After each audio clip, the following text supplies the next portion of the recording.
Welcome to another Sunday WOAY ABC4 Community Forum, where we talk to community leaders and local success stories to discuss important information that affects all of us here in Southern West Virginia.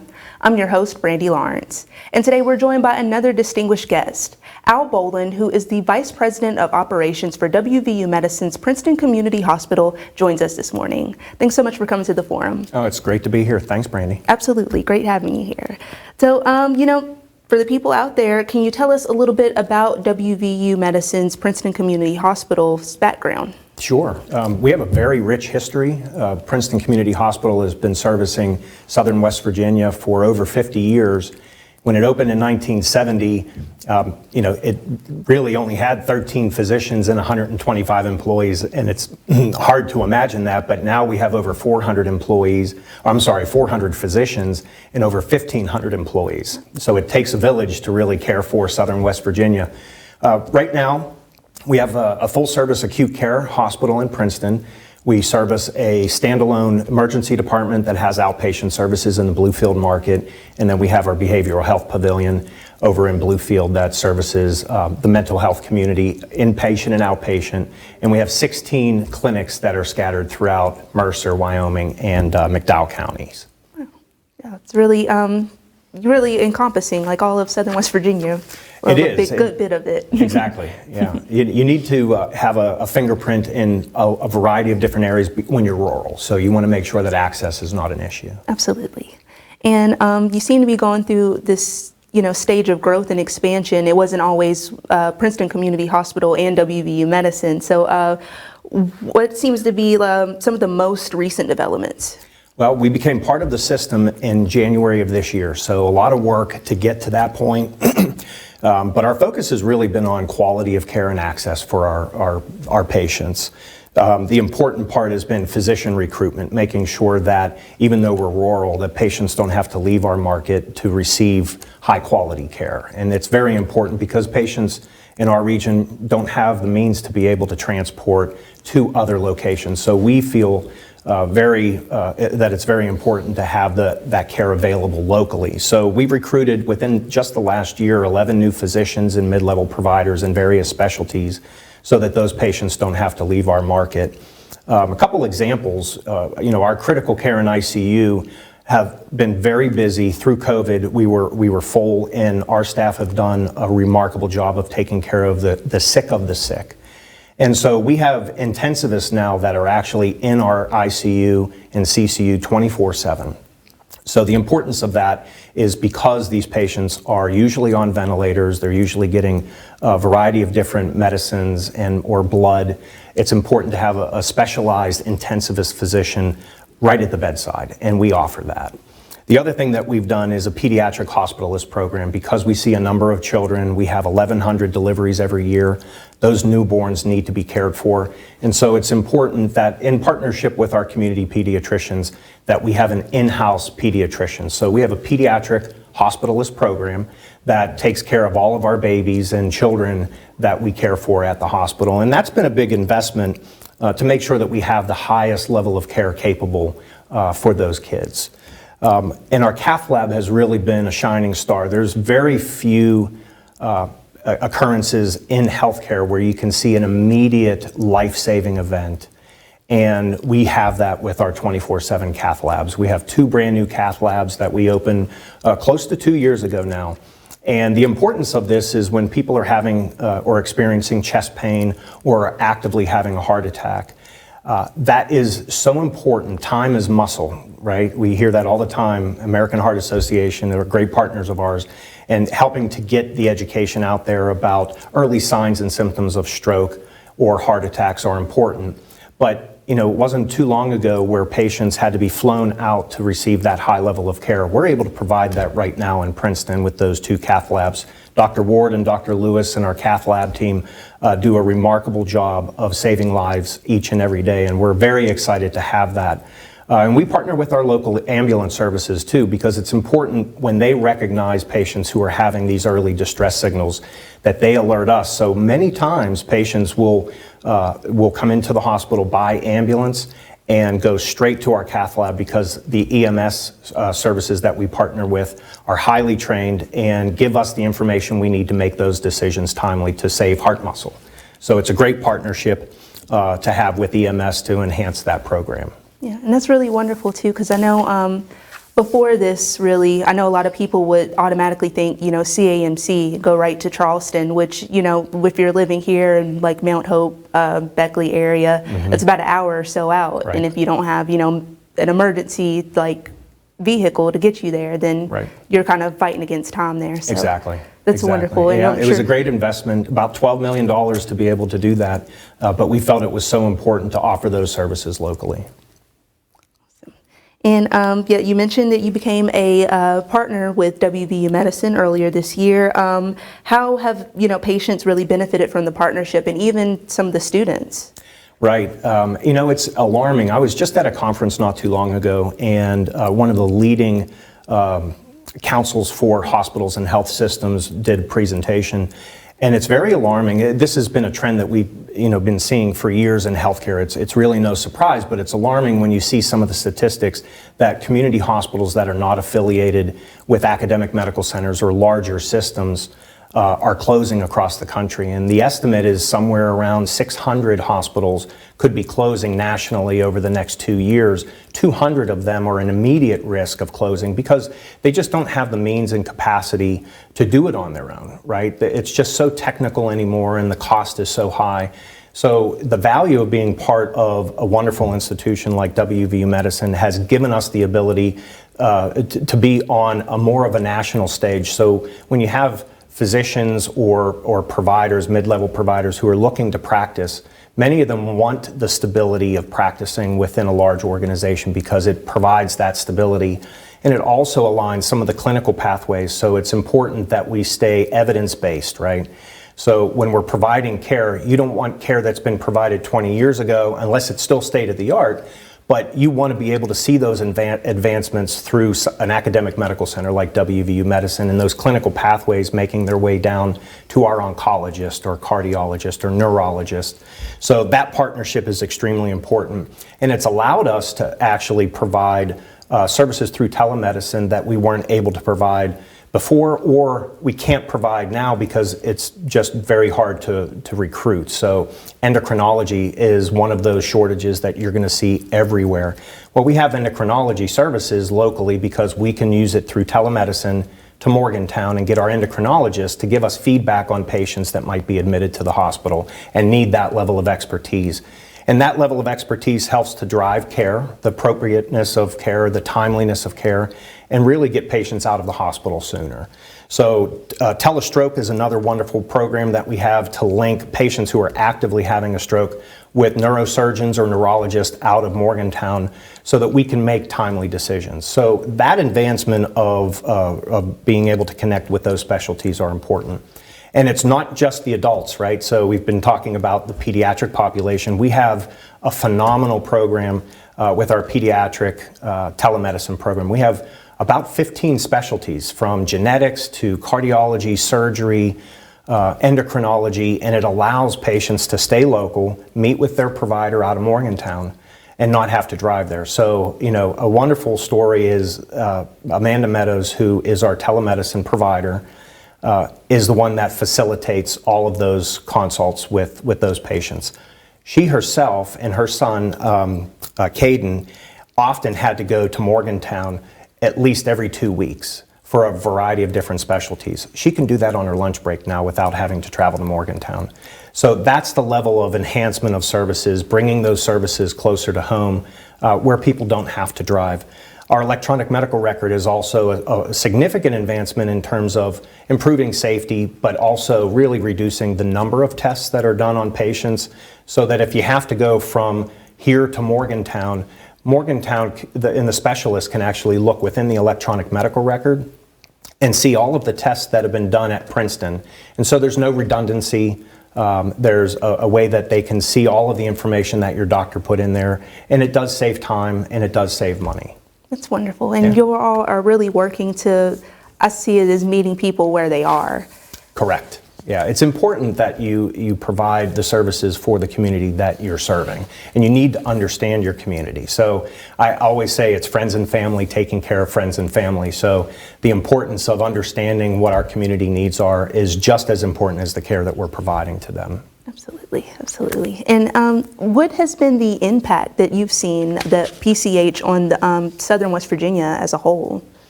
You know, the economic impact, I think, is insurmountable. It's the millions of dollars, right?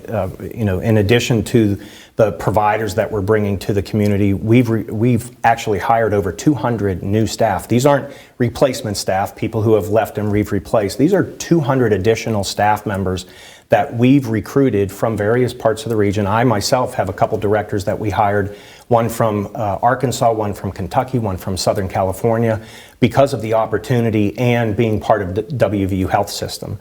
And so that economic impact of people moving to the area, shopping locally, is extremely important. We talk about our construction projects here shortly, and you know, $20 million are going to be invested in local construction companies who are hiring staff to do all of that work. So the importance of having that economic impact, working with our leaders within the city and the municipality and the county, are important to understand how we can be a better draw. Because if businesses are going to be looking to move to an area, one of the first things they look for is good health care for their employees. And we are, you know, certainly a great option for those employers.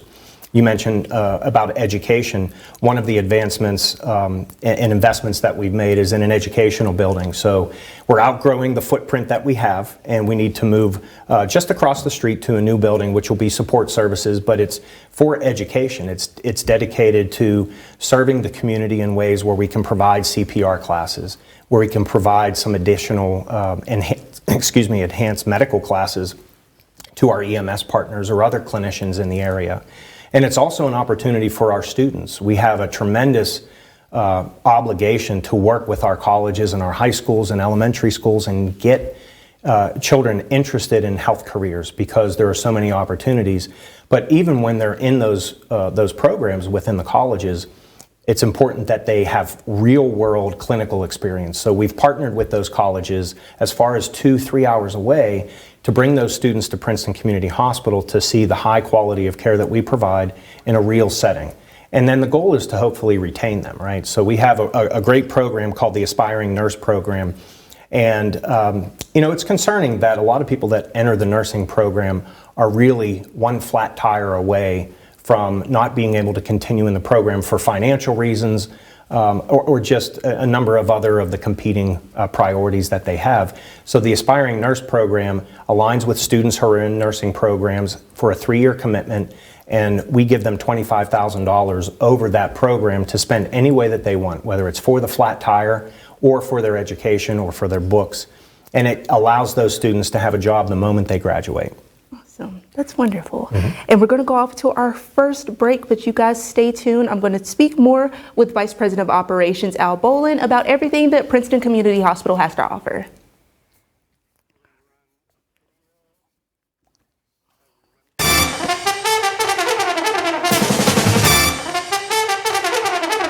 Break it up.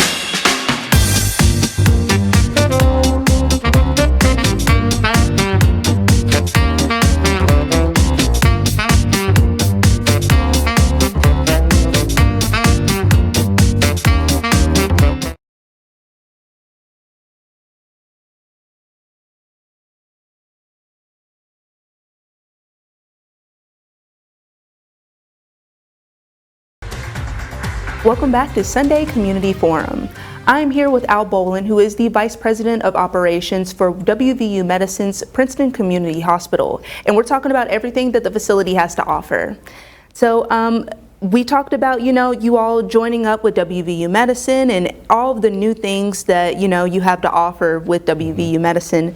So what is next for PCH? We have quite a lot going on. We started this path really looking at a strategic plan and working with the developer, working with our board on what the next 10 years needs to look like. If you're not changing in healthcare, then you're not current, right? So it's important that we stay active, and a lot of the projects that that we're doing over the next couple of years are, again, really going to be focused on improving the quality of care that we provide, but access to care. So one of the things that's been really important is we've had a lot of use on our current CT scanner.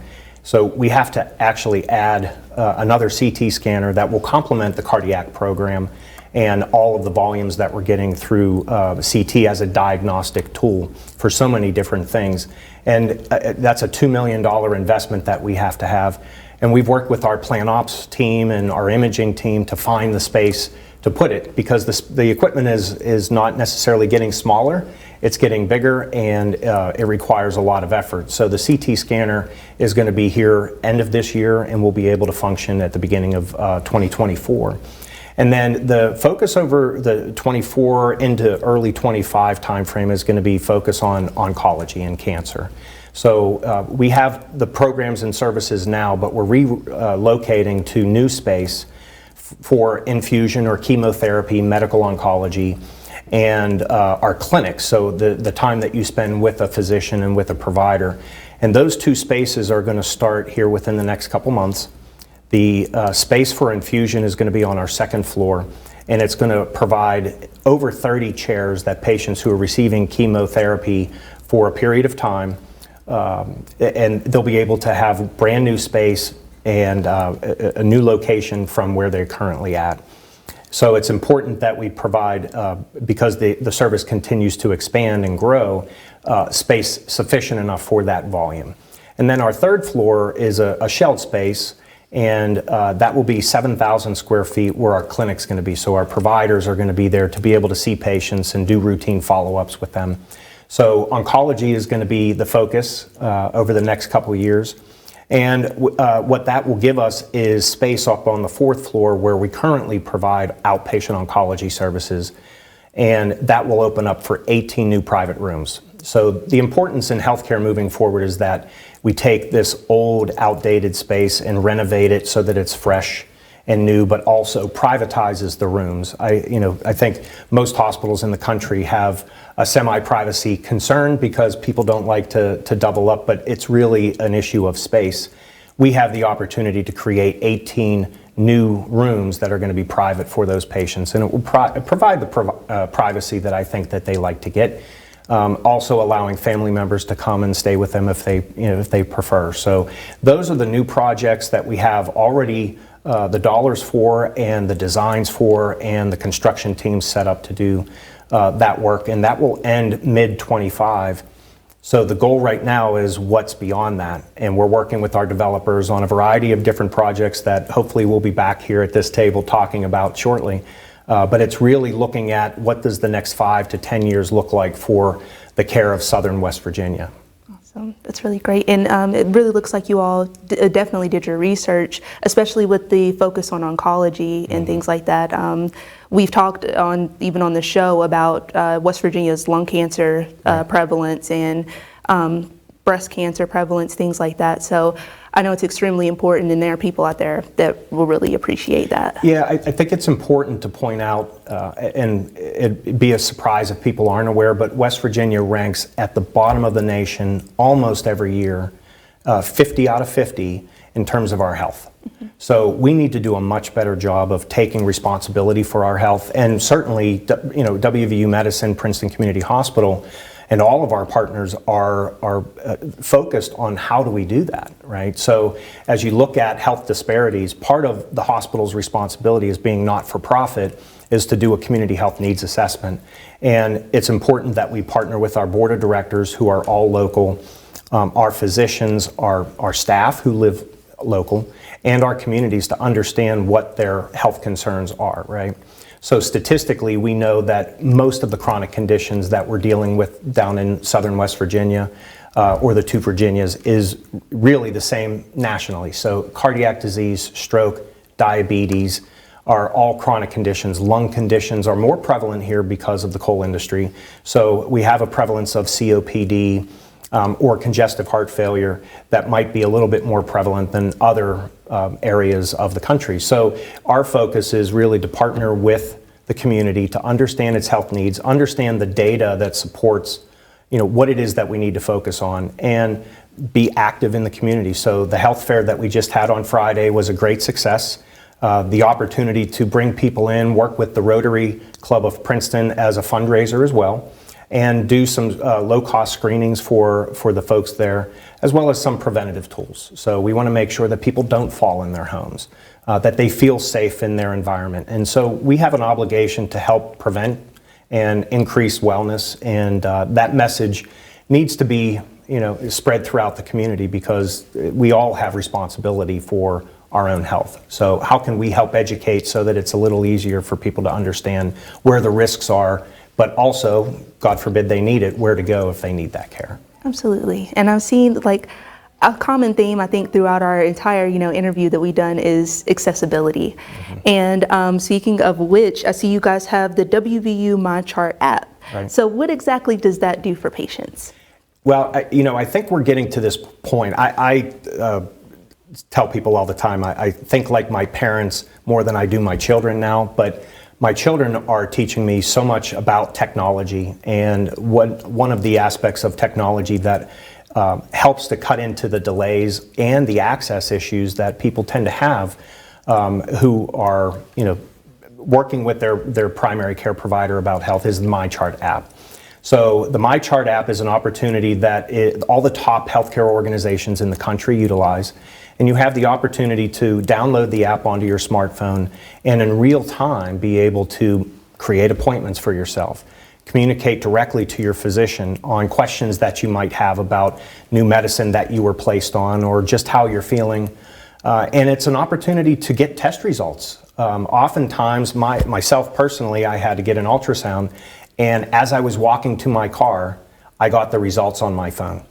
So it's an amazing opportunity to improve the communication that we want to have with our patients, improve the timeliness of results, and work with our healthcare providers to better understand exactly what the patient's needs are. And my app has that ability to connect to the physician directly, unlike any other tool that we have out there. So MyChart is really an advancement in communication. And have you seen like the impact of this either with yourself or any of the patients that have really? It's interesting because oftentimes patients, even in our emergency room, as lab work is being done and whatnot, they'll get the results on their phone and not come to a conclusion necessarily, because it's one of many tools that the physician is going to be looking for to try to help make a determination of diagnosis or treatment or follow-up. But patients will oftentimes get their results before their physician does. And so by the time the physician or the nurse comes into the room, the patient is already well aware of their results. So it really is an opportunity for patients to be more engaged in their care and ask more questions and to be better educated on what it is that they need to do to be able to lower their A1C or their cholesterol scores or other things. So, it's important that we continue to engage with our patients, but the community in general, and this is just one of those tools to do that. Awesome. And I feel like that'll also be a great resource that, just in case you're out of town or, something happens, you have a health emergency, this is, resources, information to give to another physician that, doesn't know you. Right. So right. That's awesome. Now, is there anything else that that we should touch on for PCH? Actually, what I wanted to ask, you all are a nonprofit organization, so and you're doing so much for the community, and healthcare, is expensive. It is. So what is the importance of reinvesting, the money that has been going into it back into the community? Right. We talk about a little bit earlier the fact that there are a lot of community hospitals that are struggling, right?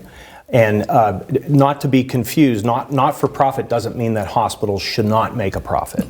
The business of staying up on technology, right? It's important that we are state of the art. It's important that we have not 10 or 20-year-old equipment. We have to have state of the art to be able to provide the testing tools that our physicians need to make good decisions timely.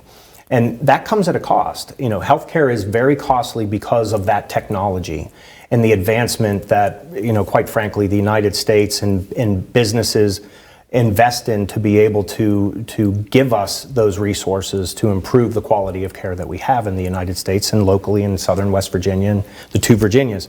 So the nonprofit model that we have is different than the for-profit model. And it's very clear to me, for-profit institutions have to service shareholders. So the profits quarterly have to go into a dividend that goes into investors, you or myself or others. But not-for-profit hospitals have to invest that money back into the hospital, back into the community. So if we make $100,000 in a year, that $100,000 has to go back into the hospital, whether it's tools and equipment, whether it's staffing needs that we have or salaries, market adjustments that we want to make for our staff to stay competitive. So those dollars and the revenues that we get every year go right back into our organization, and we spend it every year to continue to advance the quality of care that we provide down in southern West Virginia. Wonderful, wonderful. It seems like you all are doing so much, it's really important, for the community here. And I'm sure if anybody's like me that's out there watching right now, they're really interested in seeing you guys. So is there any way you could plug the contact information so they know where to get in touch with you all? Absolutely. They can call the hospital anytime if they're looking for services. Our switchboard operators will be happy to forward you to a clinic if you're looking to create a contact with a primary care physician. Again, so important that you don't go just to WebMD to figure out what your symptoms are, right? It's important that you go to a medical professional. Service with our emergency departments in Bluefield and in Princeton are certainly an opportunity to do that. And what we encourage people to do is really get connected with a primary care physician. So they can call our main hospital number. They can go onto our Facebook page. Facebook page at Princeton Community Hospital is pretty active. And so a lot of people go there. We defer from answering questions on that platform, but they can also go to our website. And WVU Medicine has a number of services throughout the state, but locally they can log into our website and be able to see all the services that we provide, all of the different offices, the physicians that we have. So anytime they have a question, they can certainly call, go on our website, look at our Facebook page, and get the information that they need. And we'll be happy to help them and direct them. Awesome. Thank you so much for joining us.